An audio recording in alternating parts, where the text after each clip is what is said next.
Hello everyone, welcome back to our chapter book Read Aloud. We are going to continue with Charlotte's Web. Last night we read chapters 3 and 4. Let's just take a minute to go over what happened. Well, in chapter 3, a lot happened. Remember when Wilbur actually got out of his pen and escaped? Oh, Lurvy and Mr. Zuckerman and Mrs. Zuckerman, everybody tried to get him back into the pen, and then all the animals were yelling, especially the goose, telling him to run to the orchard and to do this and to do that. Poor Wilbur was so confused. And then in chapter 4, the name of that chapter, the title of that chapter was actually Loneliness. And oh, poor little Wilbur. He's very sad. It's been a very rainy day. He doesn't think he has any friends. He spends the day trying to get people to play with him. He even asked the rat to come and play with him. The animals, nobody's interested. The goose is sitting on her eggs. The sheep tells him that she has no interest in pigs. It's really very sad. At the end of chapter 4, though, Wilbur hears a little voice. And the voice says, I've been watching you all day, and I'll be your friend. Wilbur has no idea where the voice is coming from, and the voice says, go to sleep. I'll see you in the morning. So now we are up to chapter 5, and that is entitled Charlotte. The night seemed long. Wilbur's stomach was empty, and his mind was full. And when your stomach is empty and your mind is full, it's always hard to sleep. A dozen times during the night, Wilbur woke and stared into the blackness, listening to the sounds and trying to figure out what time it was. A barn is never perfectly quiet. Even at midnight, there is usually something stirring. The first time he woke, he heard Templeton gnawing a hole in the grain bin. Templeton's teeth scraped loudly against the wood and made quite a racket. That crazy rat, thought Wilbur. Why does he have to stay up all night, grinding his clashers and destroying people's property? Why can't he go to sleep like any decent animal? The second time Wilbur woke, he heard the goose turning on her nest and chuckling to herself. What time is it? Whispered Wilbur to the goose. Probably about 11:30, said the goose. Why aren't you asleep, Wilbur? Too many things on my mind, said Wilbur. Well, said the goose, that's not my trouble. I have nothing at all on my mind, but I've too many things under my behind. Have you ever tried to sleep while sitting on 8 eggs? No, replied Wilbur. I suppose it is uncomfortable. How long does it take a goose egg to hatch? Approximately 30 days, all told, answered the goose. But I cheat a little. On warm afternoons, I just pull a little straw over the eggs and go out for a walk. Wilbur yawned and went back to sleep. In his dreams, he heard again the voice saying, I'll be a friend to you. Go to sleep. You'll see me in the morning. About half an hour before dawn, Wilbur woke and listened. The barn was still dark. The sheep lay motionless. Even the goose was quiet. Overhead, on the main floor, nothing stirred. The cows were resting, the horses dozed. Templeton had quit work and gone off somewhere on an errand. The only sound was a slight scraping noise from the rooftop, where the weather vane swung back and forth. Wilbur loved the barn when it was like this, calm and quiet, waiting for light. Day is almost here, he thought.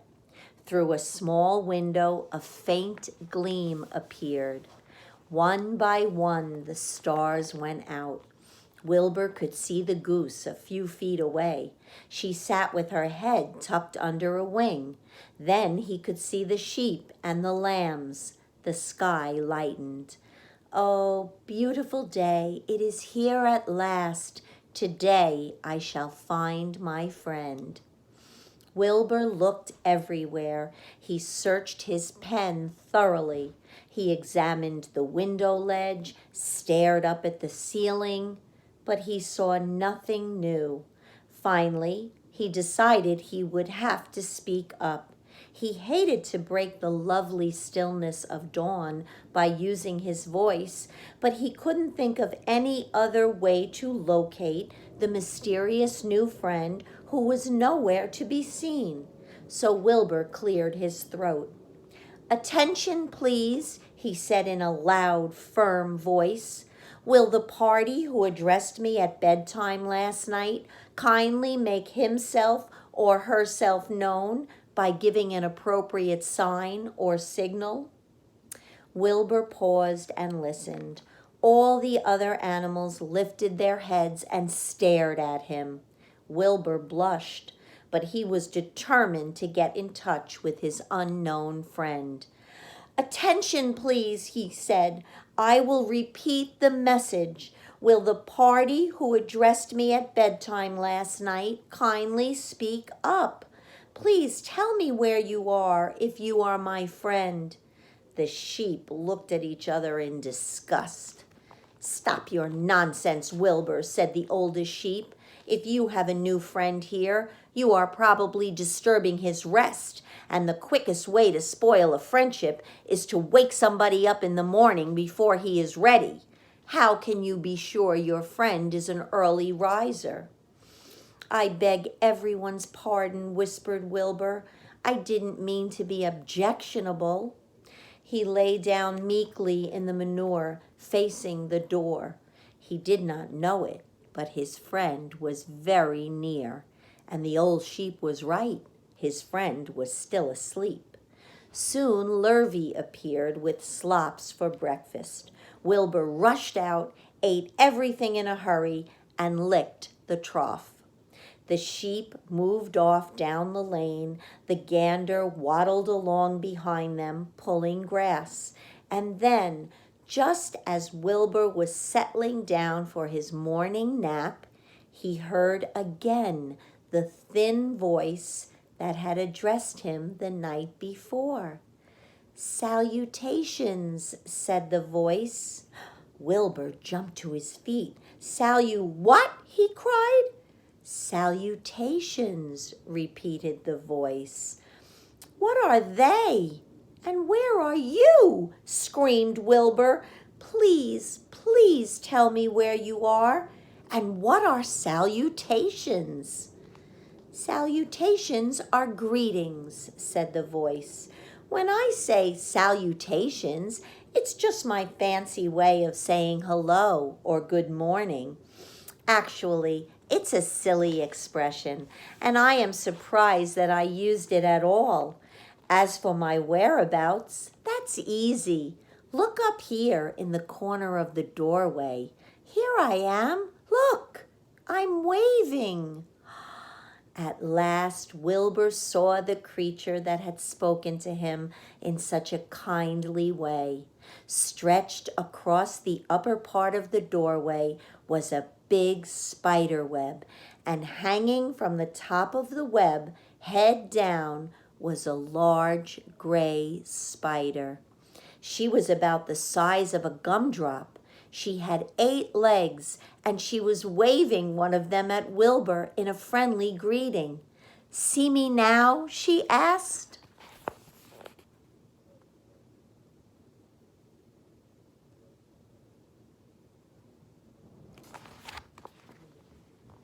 "Oh, yes, indeed," said Wilbur. "Yes, indeed. How are you? Good morning. Salutations. Very pleased to meet you. What is your name, please? May I have your name?"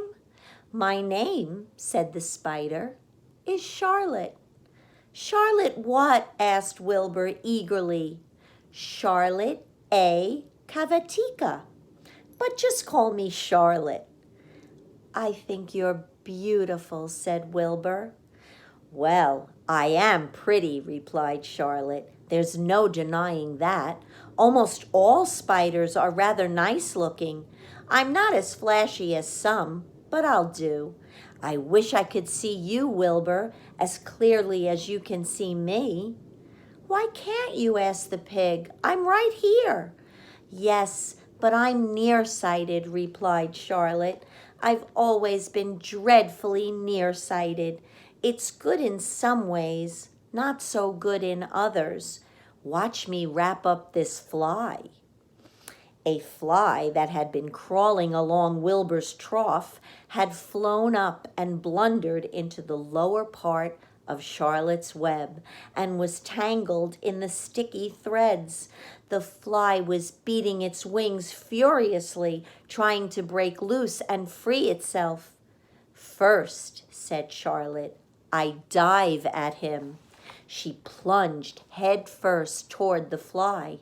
As she dropped, a tiny silken thread unwound from her rear end. "Next, I wrap him up." She grabbed the fly, threw a few jets of silk around it, and rolled it over and over, wrapping it so that it couldn't move.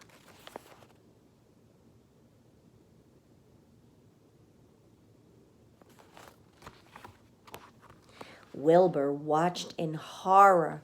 He could hardly believe what he was seeing, and although he detested flies, he was sorry for this one.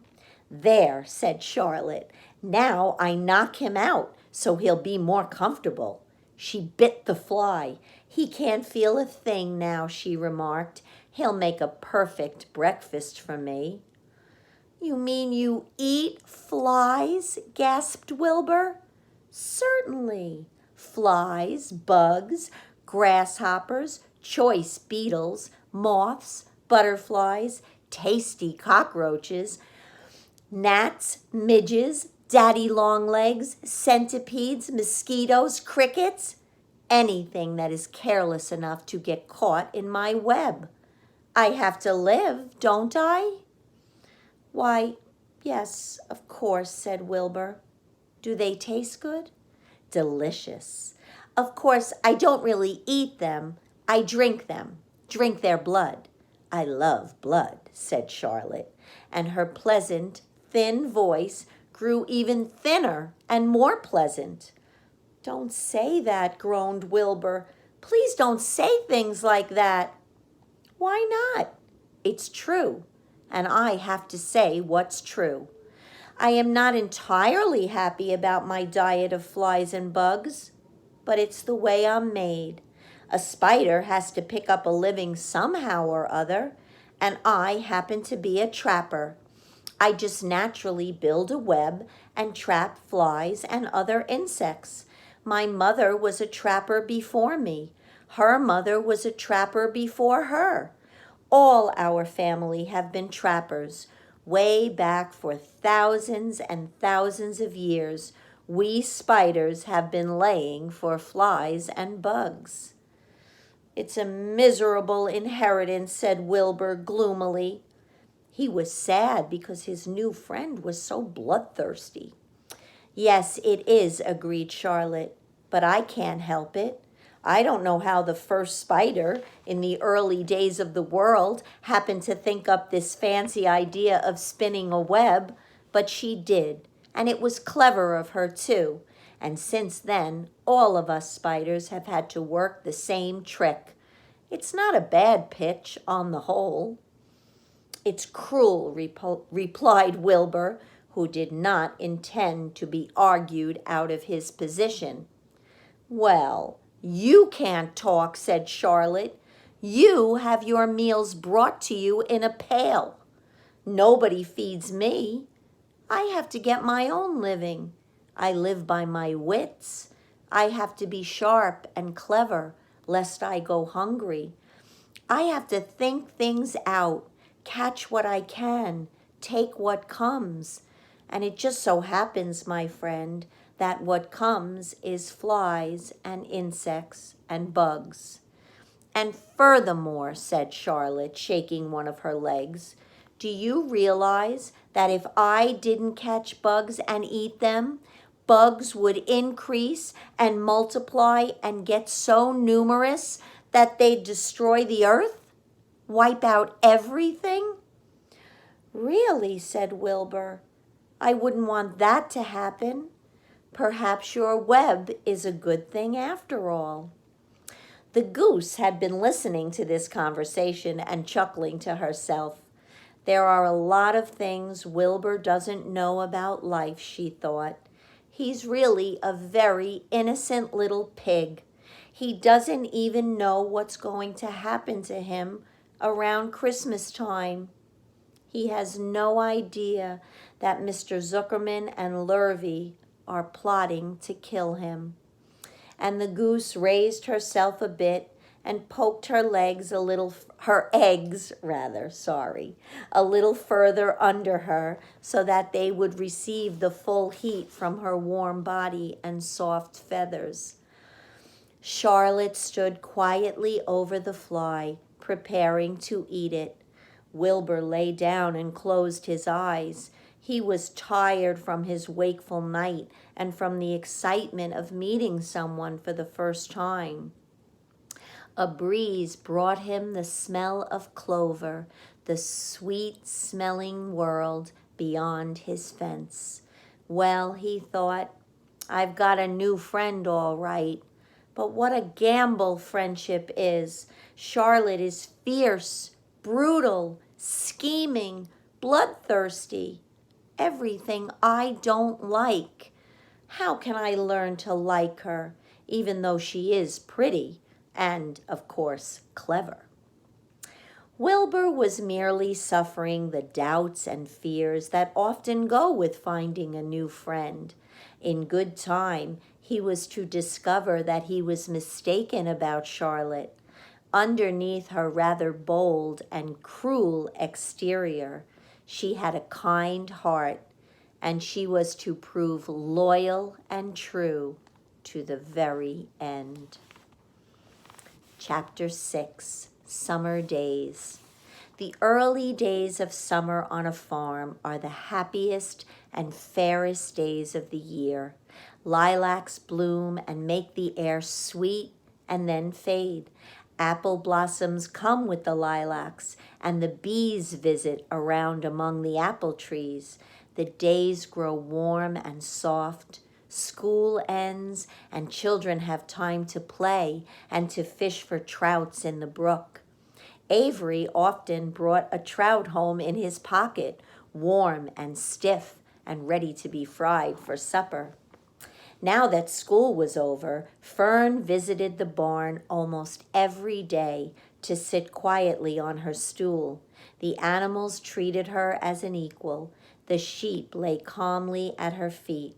Around the 1st of July, the workhorses were hitched to the mowing machine, and Mr. Zuckerman climbed into the seat and drove into the field. All morning you could hear the rattle of the machine as it went round and round, while the tall grass fell down behind the cutter bar in long green swaths.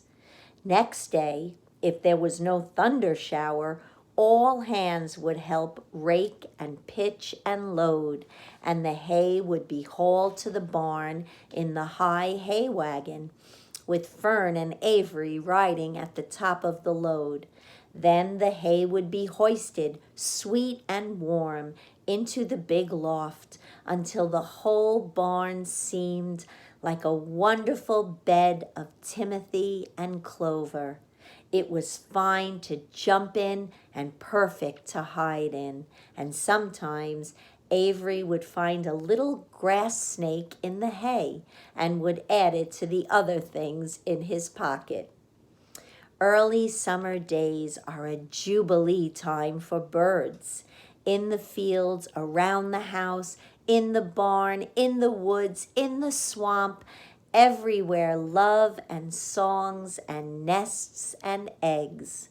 From the edge of the woods, the white-throated sparrow, which must come all the way from Boston, calls, "Oh, Peabody, Peabody, Peabody."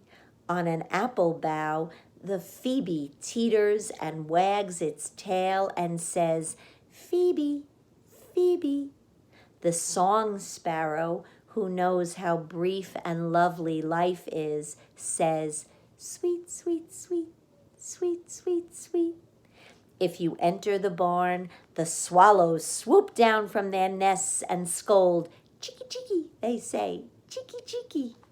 In early summer, there are plenty of things for a child to eat and drink and suck and chew. Dandelion stems are full of milk. Clover heads are loaded with nectar. The Frigidaire is full of ice-cold drinks. Everywhere you look is life. Even the little ball of spit on the weed stalk, if you poke it apart, has a green worm inside it. And on the underside of the leaf of the potato vine are the bright orange eggs of the potato bug. It was on an early day in early summer that the goose eggs hatched. This was an important event in the barn cellar. Fern was there, sitting on her stool when it happened. Except for the goose herself, Charlotte was the first to know that the goslings had at last arrived. The goose knew a day in advance that they were coming. She could hear their weak voices calling from inside the egg. She knew that they were in a desperately cramped position inside the shell and were most anxious to break through and get out. So she sat there quite still and talked less than usual. When the first gosling poked its gray-green head through the goose's feathers and looked around, Charlotte saw it and made the announcement. I am sure, she said, that every one of us here will be gratified to learn that after 4 weeks of unremitting effort and patience on the part of our friend the goose, she now has something to show for it. The goslings have arrived. May I offer my sincere congratulations. Thank you, thank you, thank you, said the goose, nodding and bowing shamelessly. Thank you, said the gander. Congratulations, shouted Wilbur. How many goslings are there? I can only see 1. There are 7, said the goose. Fine, said Charlotte. 7 is a lucky number. Luck had nothing to do with this, said the goose. It was good management and hard work. At this point, Templeton shoved his nose from his hiding place under Wilbur's trough. He glanced at Fern, then crept cautiously toward the goose, keeping close to the wall. Everyone watched him, for he was not well liked, not trusted. Look, he began in his sharp voice, you say you have 7 goslings. There were 8 eggs. What happened to the other egg? Why didn't it hatch? It's a dud, I guess, said the goose. What are you going to do with it? Continued Templeton, his little round beady eyes fixed on the goose. You can have it, replied the goose. Roll it away and add it to that nasty collection of yours. Templeton had a habit of picking up unusual objects around the farm and storing them in his home. He saved everything. Certainly, said the gander. You may have the egg. But I'll tell you one thing, Templeton. If I ever catch you poking your ugly nose around our goslings, I'll give you the worst pounding a rat ever took. And the gander opened his strong wings and beat the air with them to show his power. He was strong and brave, but the truth is, both the goose and the gander were worried about Templeton, and with good reason. The rat had no morals, no conscience, no scruples, no consideration, no decency, no milk of rodent kindness, no compunctions, no higher feeling, no friendliness, no anything. He would kill a gosling if he could get away with it. The goose knew that. Everybody knew that.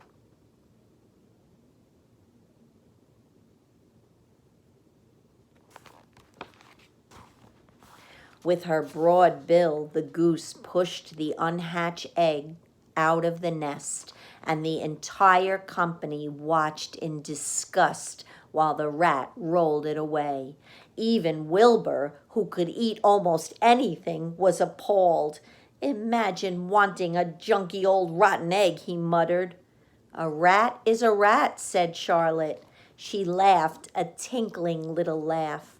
But, my friends, if that ancient egg ever breaks, this barn will be untenable. What's that mean? Asked Wilbur.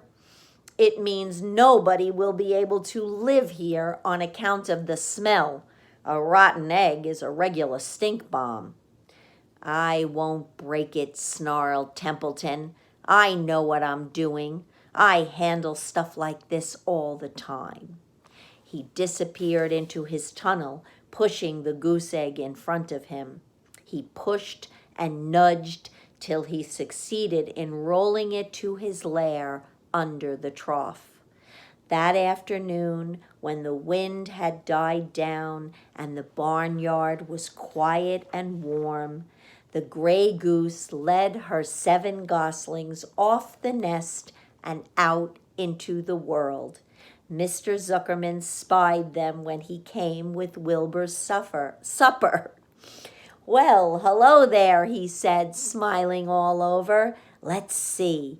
1, 2, 3, 4, 5, 6, 7. 7 baby geese. Now, isn't that lovely? Okay, that's enough for tonight. We'll see you tomorrow. Thank you.